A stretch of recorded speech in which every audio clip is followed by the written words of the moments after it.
Hey, welcome everyone. Welcome to Textile Talks. I'm Amy Milne, Executive Director of the Quilt Alliance, and I'm connecting today from the foothills of beautiful Western North Carolina, and I'm glad you chose to join us today.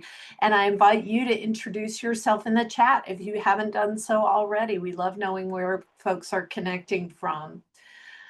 Today we have a really fun topic and some fun guests, and we'll be talking about quilt challenges or contests. And some of you may have experience entering quilt and fiber art challenges and contests, and maybe some of you have never dipped a toe in this world. But I hope by the end of the hour today that you are inspired and pumped up and ready to give it a try yourself.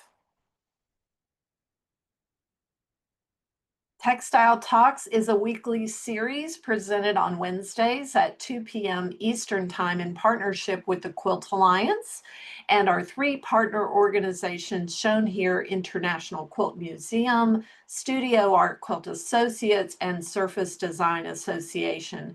And all Textile Talks are recorded and available via YouTube. And my colleague, Lucy Shaken, will enter the text for the, and she's just done it, for the YouTube recording playlist. You can find all of the recordings there. We'll have this one up by tomorrow. It's a great way to catch up on what you may have missed or re-listen. The Quilt Alliance, if you're not familiar, is a 32-year-old organization, and our mission is to document, preserve, and share the stories of all quilts and all quilt makers. And the QA is, of course, a nonprofit. We're a member-supported organization, and we're open to anyone, quilters and quilt lovers of any style, age, skill level, or location. And we have individual members, and we also have guild or group members and shop members. And our community has really never been larger, more active, or more important to us. We really appreciate all the support that our members provide. And anyone, as I said, anyone can be a member. We really have membership levels for every budget, including scholarships. And once you join, you'll have access to workshops and resources to equip you to become the best documentarian you can be, in addition to being the best quilter you can be, through labeling, cataloging, photographing, telling, and archiving the stories of your quilts. And these are some of the workshops that we have coming up for our members. And this year we're adding back a historic QA benefit that we're going to talk about today, a waived entry fee for our annual quilt challenge. And we'll be opening up the call for entry on August 2nd. I'll talk about it a little bit more at the end. And this is, you're hearing it first on Textile Talks. So just a quick reminder, please use the Q&A box for questions for myself and my guests, and the chat box for greeting others, and the survey for commentary, ways we can improve. The survey pops up in your browser at the end of the session. And remember, we do have live captioning. If you prefer not to view the captions, you can turn those off by finding the CC or the live captions button, or going into your settings. Today, I'm going to share with you samples of quilts made by artists who entered their work in Quilt Alliance contests from 2006 to 2017. And I'm also going to give you a little behind the scenes look at what those challenges involved from the back end for the organization, and how the QA's contest evolved over the years, what we learned, and how we improved it. And then I'm going to welcome two artists who are also friends, Michelle Muscat and Leslie Tucker Jennison, who are standing by to join me. They're out at Sisters Quilt Show doing some teaching and made time for us. So this should be really special to have them come on and talk about challenges from the point of view of both the creator and the sponsor in Michelle's case, because she also works for a company, Aliso, who sponsors contests, and including ours. And then in that last quarter of the hour, we'll talk about the newest quilt challenge from the Quilt Alliance. So I'm going to start today by rolling us back in time to 2006, and the Quilt Alliance was just moving its headquarters from Louisville, Kentucky to Asheville, North Carolina, and co-founder Shelley Zekert's home office had served as the headquarters in Louisville, and at that time, we were known as the Alliance for American Quilts. We've shortened it to Quilt Alliance since then. But for its first 13 years, the Alliance operated out of Shelley's home. She donated that space to the Alliance. And the board did a lot of research at that time to figure out where the Quilt Alliance would move. And they landed on Asheville. And Asheville is known, of course, for its nurturing and entrepreneurial craft community. Western North Carolina for sure is known, and it became the next home and the current home for our operations. They developed this first Quilt Alliance contest as both a fundraiser and a friend raiser since we were new to town. I wasn't new to town because I'm from Western North Carolina, but the organization was. So the theme was called Put a Roof Over Our Head. And the theme was a house-shaped quilt pattern, and that pattern was part of the requirements of the challenge. And so I'm going to show you, well, first of all, let me tell you that the guidelines overall for most of these contests was included a specific size requirement, typically all the same, and they were either square or the house shape. So there was that size requirement. 20 by 20 inches was the largest of the squares, and I think the houses were like 15 by 19. They had to be a quilt, so 3 layers connected by stitching. They all had to have a hanging sleeve because we did exhibit them in the real world, inside on site, and they had to include an artist statement and a label.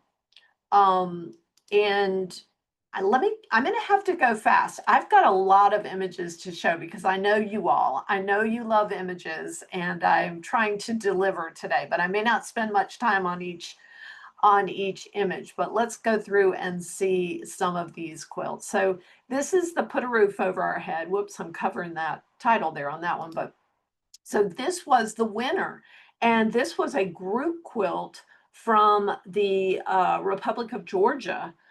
These are the winners, a group of 3 women who created this fabulous quilt. And the quilts were voted on via online. And the quilts were also donated by the makers. They were shipped to us, and we put them online, and we had virtual exhibitions and in-person exhibitions. So these were pretty spectacular quilts, and it was so neat because we got to see them in person and in photograph. And we did the photographing for most of, I think for the first, say, 9 contests, we did the photography. And then in the last couple of years, we turned it over to the artists. And that is a difference this year, and we'll talk about that. But here's a quilt made by Diana Ramsey in the shape of one of the buildings in downtown Asheville. I think that is, can't remember if that's the county building or the city hall, but a beautiful building in downtown. Pamela Allen of Canada, Sheila Rowan, who is from Tennessee, Del Thomas from California. Sorry, I'm covering up that caption.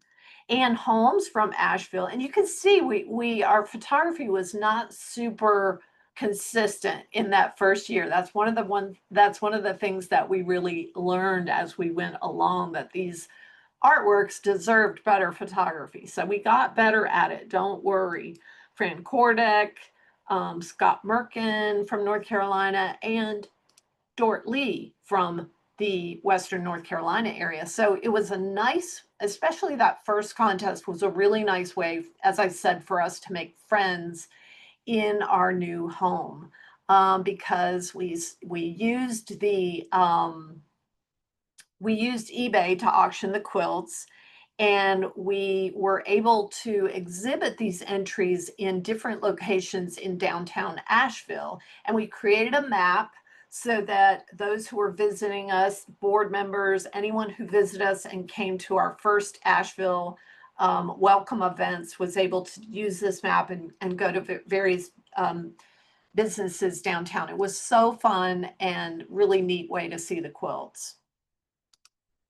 And that really kicked off an annual program that lasted for 11 years. Over that time period, we experimented with different contest guidelines, themes, sizes, shapes. This next year in 2008 was My Quilts, Our History. So, sort of straddled the line between honoring your personal history and celebrating the Quilt Alliance's 15th anniversary that year. So we tried to keep the guidelines very simple and not put too many constraints. Here's Meg Cox's entry that year. She was serving on the board at the time. Kate Flynn Nichols, who is, her dad is, oh, someone help me, Flynn, um, is in the quilt industry. If you know, say in the chat. Gosh, I'm blanking on his name. John Flynn. Yes, thank you. Thank you, Alicia and Susan. I appreciate that. So Kate is his daughter, and she did this great entry. Chandria Kowalski. I've used this image many times because I think it's so sweet and evocative. And Mary Kay Waldvogel, who many of you know as a quilt historian, is also a quilt maker. I don't know if you knew that. Pauline Salzman entered many quilts over the years, as did so many people. They came back and really continued to they became a member in order to participate because it was a member benefit, or members could enter for a reduced cost.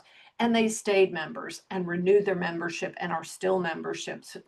So it was a great way for folks to help us spotlight our projects and to fund our projects. It was definitely fundraiser driven. This image we used on our brochure. So it also created Allie Aller. This is one of the first quilts that she entered, and she ended up doing so many entries. But yeah, it was a great way to display the quilts in downtown Nashville, as you say, Susan, because it was this great interactive piece for visitors to Asheville who maybe didn't even know about the Quilt Alliance, but were able to see quilts and see what the Quilt Alliance was all about. And we had many award-winning quilters enter, many award-winning quilters. You'll see throughout this folks like Pat Hawley, who have won international competitions, who made a quilt for our contest.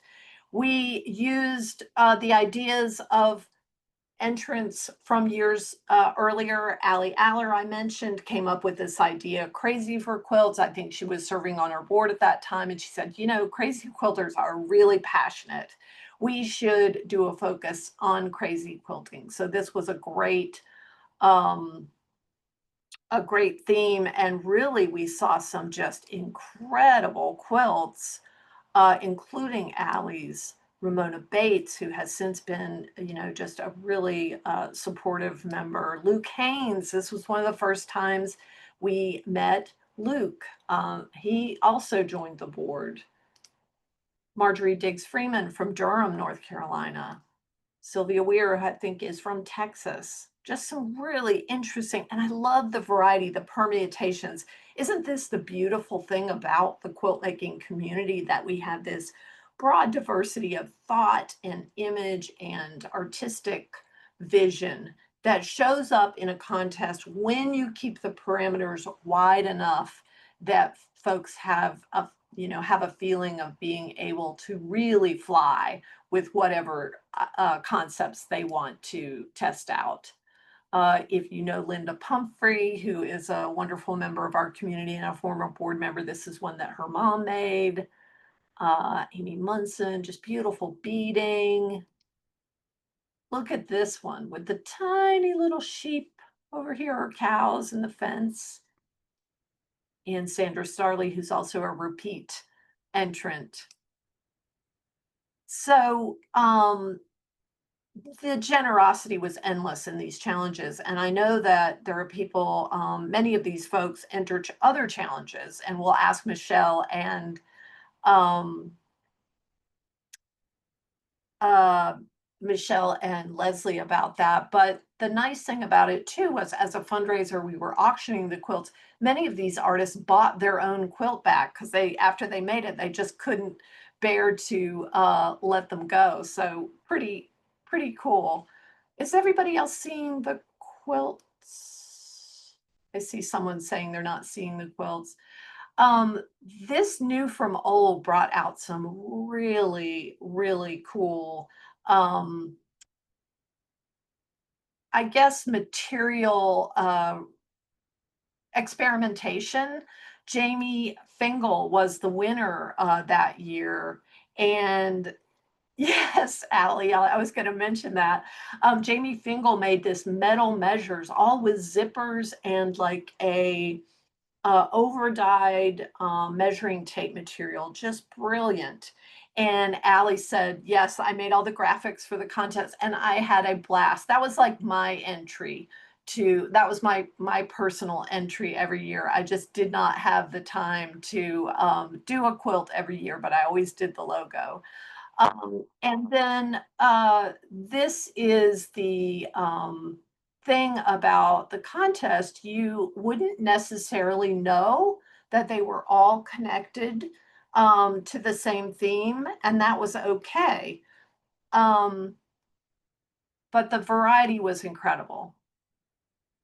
I'm gonna get behind if I don't speed up. So I'm gonna start going through these a little bit quicker. But again, this is the new from old, and it was really taking something from a historic quilt or a vintage quilt or a theme or a technique or a pattern and bringing it forward in a contemporary piece.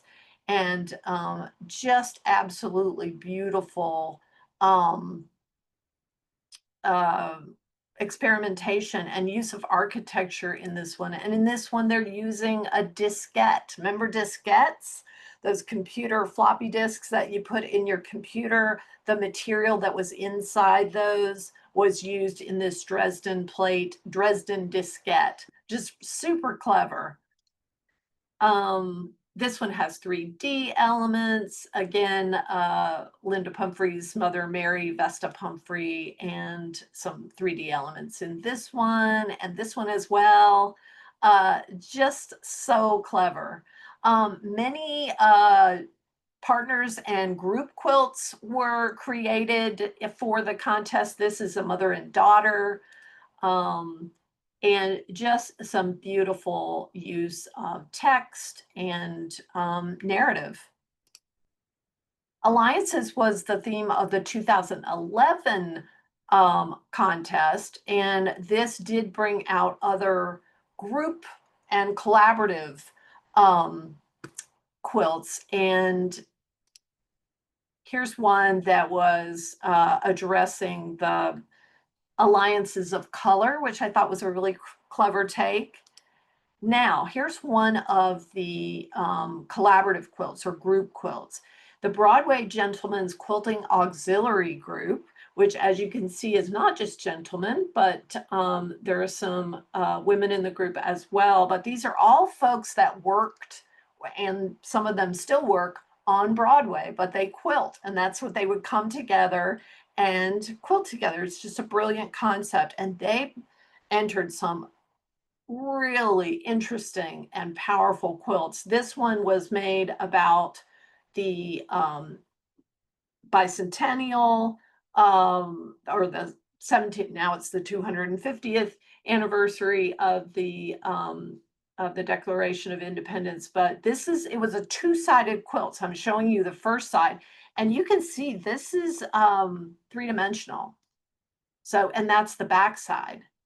So the front side was a tribute to the historic patterns and blocks, and the front side, or the reverse side, was contemporary mini quilts. Just brilliant. This one was about women's suffrage. Great one from Anador Neumann, Mind the Gap. Just incredible work. And this one I think was a 15-inch by 15-inch size parameter. You can see our photography is getting better, right? Another one from Jamie Fingal, and I think that's a reference to her friendship with you, Leslie. Is it not? What a beautiful quilt. Now this one is home is where the quilt is. So we return to the house shape, um, the house shaped theme because it was just so cute and it just gave so many interesting, I think, image wise, it gave people, and technique wise, it gave people a lot of opportunities. And this is the winner that year, Margarita Koryath. Now, we also, the contest gave us a lot of opportunities to teach and preach about documentation tools and strategies. And this year, we started working in 2012, we started working with a group that is no longer in business, but it was called Voice Quilt. And we asked each entrant to record their artist statement in an audio clip because it's so powerful to hear someone's actual voice reading their own artist statement. So let's listen to Margarita's. Hello, my name is Margarita Coriot. I live in Orlando, Florida. The title of my quilt is Quilting Makes My Heart Blossom. I chose that title because with quilting I feel alive. I want to demonstrate that cloth and recyclable materials can be used to create and interpret your thoughts. This is an enjoyable technique that I feel is just the beginning of a new and innovative way to do art. I love that. She has a great voice, and it just really adds a whole nother element to the presentation of the quilt. And almost everyone, we made it optional, almost everyone who entered that year did use the voice quilt, and it was like a call-in line. We are going to repeat that in this year's challenge, giving artists and encouraging artists to record the sound of their voice reading their artist statement. I know that can be challenging. Sometimes we're hard on ourselves when it comes to our voice and our image, but it's okay. We can do hard things, right? Every year we also did a custom label we required a label of all the entries we asked the artist to put a label, but we also did a contest label. So to sort of in the history of like the Sears quilt contest, made a specific label to go on, and every quilt that we received, we applied the label to, so that someday that patch will identify to a future owner, a curator, a historian, that the quilt was made for this contest. And we thought that was a really special way to document. We also, when the quilts were sold or auctioned, there was a hang tag that reminded buyers what the proceeds were going to support. So it's got tiny little ceramic wooden stylized shoes.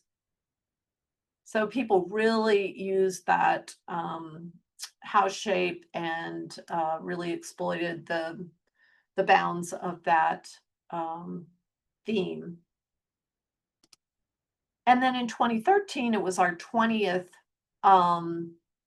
anniversary. And so we used that opportunity to use increase the size to 20 by 20. And, it really was one of the biggest joys of the contest, was in recognizing our community members' creativity and amplifying their voices. The contest quilts were exhibited online each year, but they were also displayed in exhibition venues across the US, from the City Quilter Shop in New York City, when we were there for our event put on called Quilters Take Manhattan. We would exhibit in City Quilter, to shows at the National Quilting Association, International Quilt Festival, QuiltCon, and back at the headquarters of the Quilt Alliance in Asheville. This one I have used on the publicity photo for this Textile Talk. I thought it was just a fabulous combination of mini blocks and text, and just beautiful. Nita Marcos talking about what it would be like to be 20 years old again. Just so great. Sue Blywis. And this is an installation view of me chatting with a young visitor to the booth who's got a great bag, by the way. And you can see the quilts in the background. I think that was Animals We Love.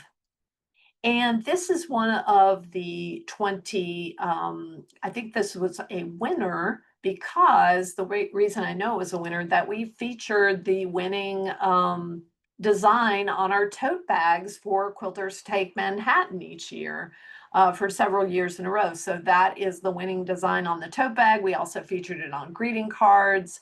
It's just been, we've been so proud to be able to spotlight these inventive, well-crafted, stunning designs come to life in the contest quilts, and really we're proud that the artist entrusted those images to us and allowed us to use them. This is another quilt from the Broadway Gentlemen's Quilting Auxiliary. Let me play this little voice quilt clip. This is Michael Michalski of the Broadway Gentlemen's Quilting Auxiliary of New York City about our quilt, AJ. Like a quilt, American currency, even though it has evolved over the years, wears its tradition proudly. It is useful yet also decorative, full of meaningful symbols harkening back to an earlier time. While often overlooked as just a part of everyday life, careful study shows the handiwork of many artisans. This is our first try at a slice quilt. Though quite diverse, our myriad viewpoints and talents came together quite nicely, our own American melting pot. I love that interpretation of 20, and amazing that this many people created this 20 by 20 inch quilt. That's a lot of coordination. So many beautiful takes on this theme. Just beautiful. Stunning. A birthday quilt. Pat Sloan. These are all things that she says, 20 things that she says in the text. Another super cute pink quilt from Sandra Starley.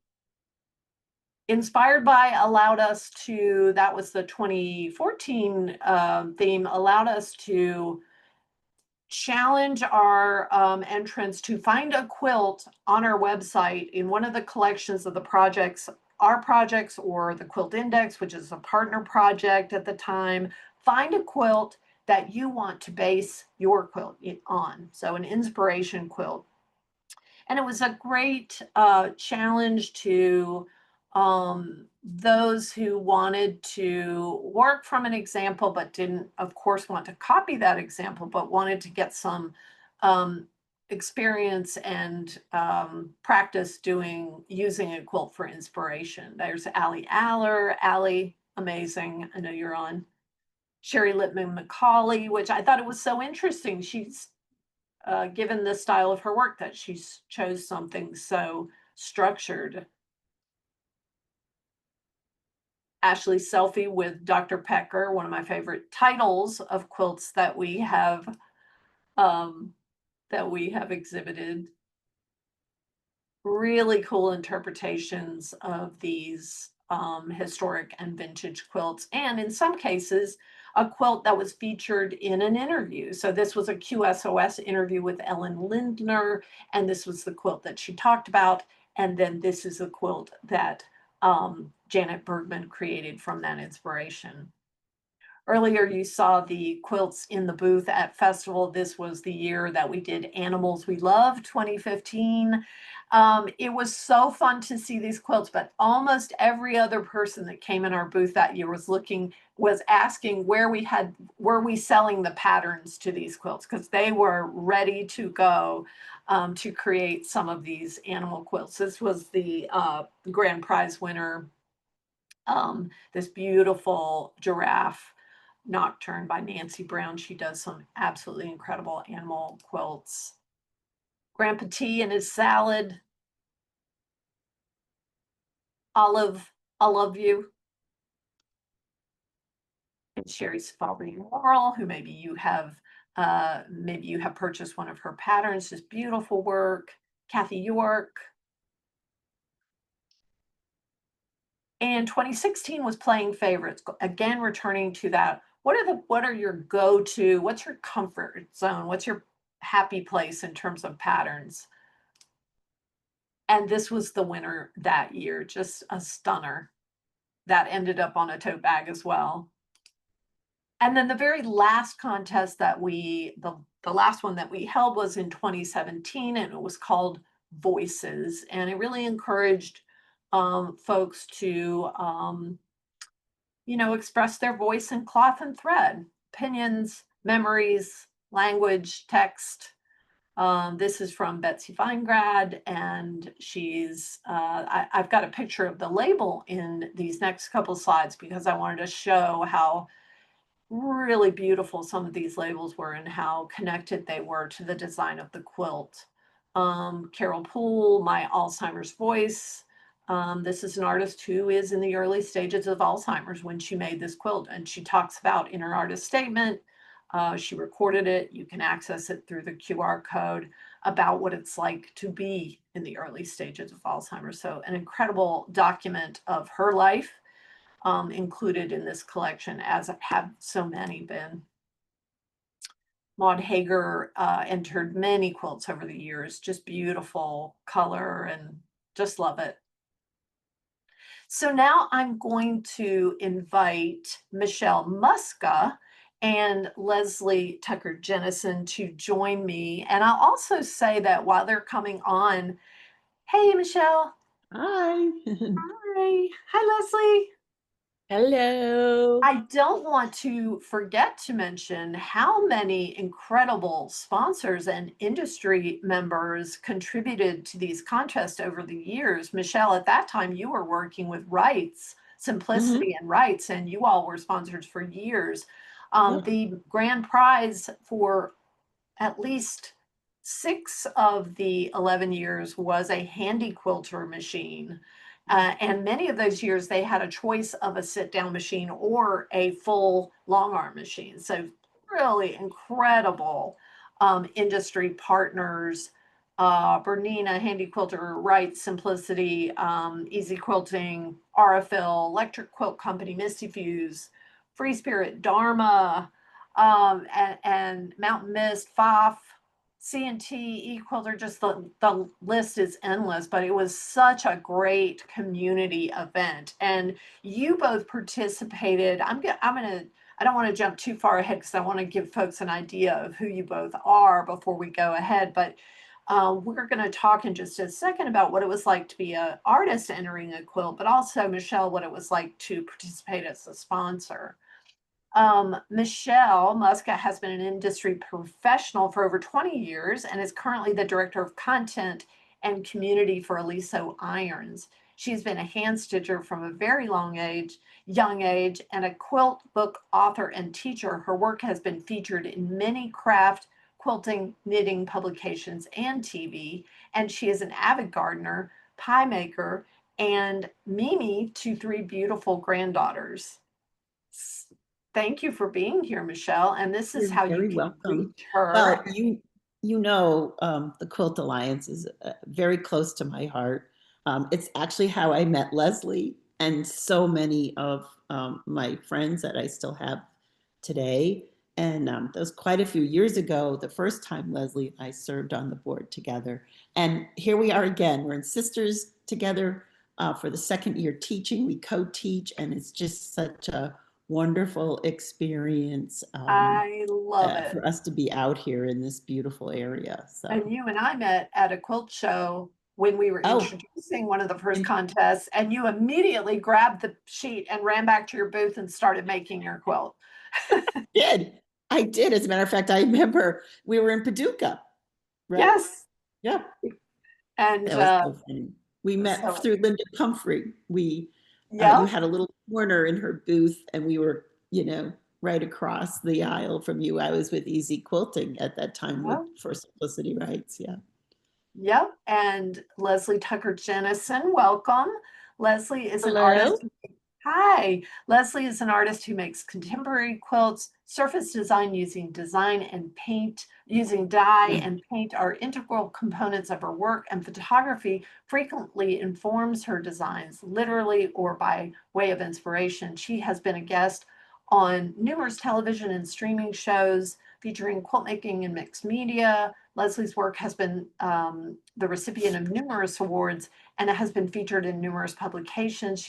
She has shown internationally as part of corporate and private collections. She designs fabrics for Wishwell, a division of Robert Kaufman Fabric Company. And outside of the studio, Leslie loves to travel, cook, garden, and paint.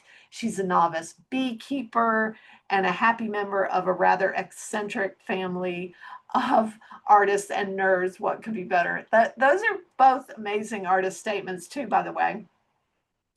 Deep, Well, deep respect.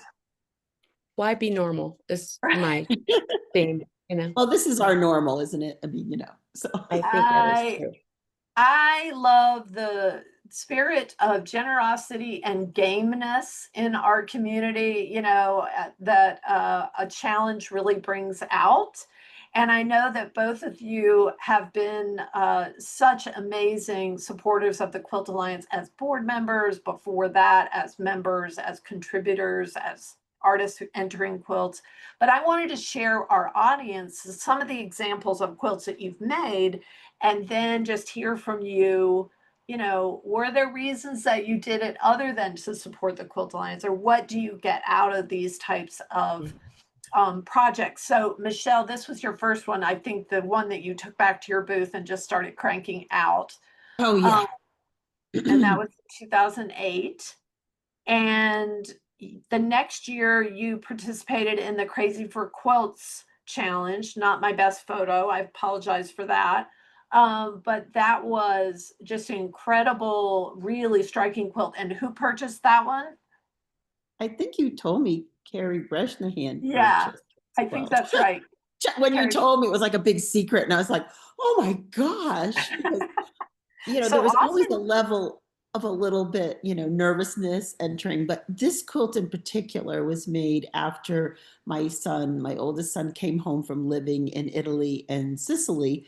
And he had made limoncello with the farmers that he lived with in Sicily. And I shipped from my friend in California 50 pounds of Meyer lemons from her tree. And when they arrived, him and I made limoncello together, and this quilt was born out of that. And to me, it was the compression of this, like the slices, the pieces of thinking about squeezing lemons and so forth. But anyways, yeah, it was one of my very favorite quilts ever. I love it. And it's, it's a personal documentation of a moment in your life, which, whether the viewer knows that or not, I mean, they're going to read the artist statement if they see it in an exhibit. It was always important for us to have those artist statements there, and to have the titles readily available. And I notice a theme in your work, in not only in the contest quilts you've done, but of family, of memories, of honoring women, especially in your family. I think that's Yeah, so my great something Aunt related. Sadie was an award-winning quilter. So actually, Sadie was the one that only made several quilts. Aunt Mercy was the quilt winner, but Sadie was also a button collector. So it was kind of homage to her. And I do have one of her quilts. And I did a little interview with her quilt behind me at one point for you all. Yes, we will. I will share that on social media after this so folks can see it. Michelle did a go tell it, I think, at QuiltCon, because we had it hanging in Raleigh at QuiltCon. Oh, and you know what, Leslie, if you look, I just found in my scrap pile a piece of fabric that's in the middle with the peachy flower. I just found it yesterday. And look, this is from Oh, right here. 2009. Oh, how funny. Yeah. Wow. I was going to share it with everybody for our class on Friday. That's so funny. And this next one in 2010 in the New from Old has a really, you can see structurally, Yeah. there's some elements that are shared, and I can see some vintage pieces in there, or vintage-esque. There's a lot of stitching on that you really can't see. Yeah, So, yeah. And 2011, not my best photo, but this beautiful like rayon or silk It's all silk, yeah. swim in Hand-dyed there. silk. Just beautiful. And this one somehow, very often these dedicated board members would make these quilts and bring them, hand deliver them to me at board meetings. And so I didn't always get the title from them. So this one, I don't have your title. Do you remember what it was? It was something like Ring of Fire. I think it was Ring of Oh, I Fire. like that. I'm pretty sure because then I made it in purples and I called in purples and blue and I called it Ring of Rain or something, you know. So Oh, nice. So you made another one. And this one was the inspired by, and I couldn't find the quilt that it was inspired by. But it's a beautiful split rail with, it looks like so many, just, it looks almost like that's velvet. still a theme of mine, all that little stitching. Yeah, that is the thing that is so gratifying to go through this collection and see the elements of personal icons and visual elements that repeat in someone's work, but also to see the one that I'm going to show of Leslie's in a minute amazes me because it doesn't remind me of your current work. It seems to be very different from your current work, but this is one Michelle did in 2014, and I'm missing some of the ones that Michelle did. I mean, you did probably 10, 12 quilts for our contest. So I'm missing some of them here, but all this fine detail. And let me go through Leslie's real quick. Beautiful. This is the 2011, we're guessing. Another one that we did not label properly on the file name, but beautiful. Like I would never associate this with your work. Amy, I think this quilt was done on the New from Old challenge because Ah, my inspiration was New York Beauty on this that makes one. sense. Yeah. It just bubbled up. I mean, it's terrible. I should have documented that on the image itself and I didn't. So let that be a Well, lesson. yeah, it's all about that. And we had a numbering system for all our contest quilts on the back end. And then, but you can only fit so much in a file name. So it is tricky to make sure all your records, but this is one from the Home is Where the Quilt Is contest in Love that one. 2012. You've got all these great keys down here. And we're pretty sure that Meg Cox purchased this quilt because it's got this great skull. She loves skulls. And this one I remembered also after we were talking, the name of this little quilt was Spirit House. I was thinking about how all the people who came before us in the quilting world, or even in our own families of origin, who worked with textiles or did handwork or needlework or were possibly quilters. So I was thinking about my paternal grandmother when I made this piece because she was a garment maker and also a quilt maker, and she was on my mind when I was constructing this piece. Beautiful. And so many layers of meaning, because for you it has that meaning, and then others may, like Meg, just be relating to the graphics. Mm-hmm. I don't think that is the title. I think I forgot to remove one from another quilt. Sorry about that. But this is from the same year. I believe so, yeah. And also one that, your style has some elements have stayed the same, wouldn't you say? But others really are quite different. Are you still do you enter challenges now? Do you have time for that? What do you? It ebbs and flows. It kind of depends on what else is going on. I still enter work into shows for certain, but whether or not, it depends. It just depends. Sometimes it depends on the theme. Sometimes it depends on time constraints, etc. But one of the things that I find really interesting about looking at all the work you've shown us from all the people who entered any of the contests is how often, even if it's not in the current style of the work I'm making at this moment, let's say, or any moment in time, anything that is part of the toolbox, if you will, anything that I've learned over the years of being a quilt maker will come back into play, even if it's not necessarily reflective of the other work I make at the time. It's still handy for that particular idea. So that's often the case. I don't typically make New York beauties, but I love them. And so when we had that particular contest, I was thinking, oh, I've got to figure out a way to use that motif in this theme because we were having that event in New York. So, you know, those kind of things sometimes come into play for me when I'm making a piece. And sometimes they don't. It's just one of those things you can pull out of your bag when you need it, you know? Yeah. Do you feel that way, Michelle? Do you are you still entering? Do you make time for this kind of thing? You're making samples and designing booths. How do you have time to do something like this anymore? I don't really have time to do that anymore. But what I do in my job, oh, I said do, sorry. What I do in my job, um, for Aliso is that I facilitate a lot of challenges and Yeah. sponsors for small designers. And so, you know, we are a small family owned company and we really pride ourselves, and I make it my personal mission to help support designers that are really trying to grow their business. And they're mostly women, and they're mostly women that are trying to support their families. Some have a small, you know, following. Some are large, but they're all mostly doing the same thing. So you will probably see that we do have a lot of kind of challenges and supporting challenges and with the giveaway on our social media. And I would like everyone to know it's not just because we want to, you know, get people to follow us or anything. It's all about supporting these women and giving them the opportunity to offer a premium product that they can have more people join their challenge, maybe buy their patterns, so they can grow their business. It's kind of That is so cool.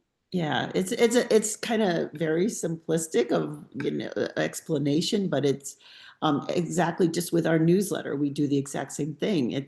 I only do one newsletter a month, but I'm always, you know, I do our favorite books, our favorite, you know, our favorite blog, our favorite newsletter, and Yeah. it's people out in the industry, and it might be a knitter or someone that makes stuffed animals or whatever. Just sharing that information because it's interesting and it's all about, you know, supporting people so they can grow and we can grow because we're a business as well, you know. But You're you're and it's you're especially good at making connections, connecting people in the industry to other people. I have you always did been, know I wrote a business column for Where Women Create Business for a year, and the that's was full right. time. It was quarterly, and it was called Connections, and it was all about, you know, making connections. You know, kind of being open to making connections with other people. It's really about, you know, talking to people, being a little bit open. I don't mean telling your life history, but, you know, Right. just being, you know, kind of, you know, comfortable, you know, sharing some of your story or your work with other people. And then you just find some really interesting connections. And I've been in this business for over 22 years now. So I do know a lot of people. And, um, you know, I always want to pass along an opportunity for someone. If it's not for me, or if some lives get sought out to people saying to me, Michelle, do you know anybody that wants to do this or can do this? And it just helps everybody. I mean, I believe that's kind of what we are here for, especially women, to Yeah, help and each if you're other. someone who's new in this community and you're interested in just voracious, you're going through all the media and Instagram and you're really consuming a lot, but you want to be a part, you want to dip your toe in it, you want to be a part of the community, you want to put your work out there, but maybe you've never entered a challenge. I think this is a great way to get your story out there. So that because you're not just putting the quilt out there, you're putting the story of the quilt. You know, you both shared sort of some backstory about these quilts. And Leslie, I think I have one more of yours. Well, I have two more. Oh, yeah. That's one that you did for the 20 contest. And is this related to the fabric design, the fabric line that or is there any connection? I believe that this one was done from another, I believe what I'm, have been thinking about this since we were talking earlier. This was taking some remnants from another project and reconfiguring them.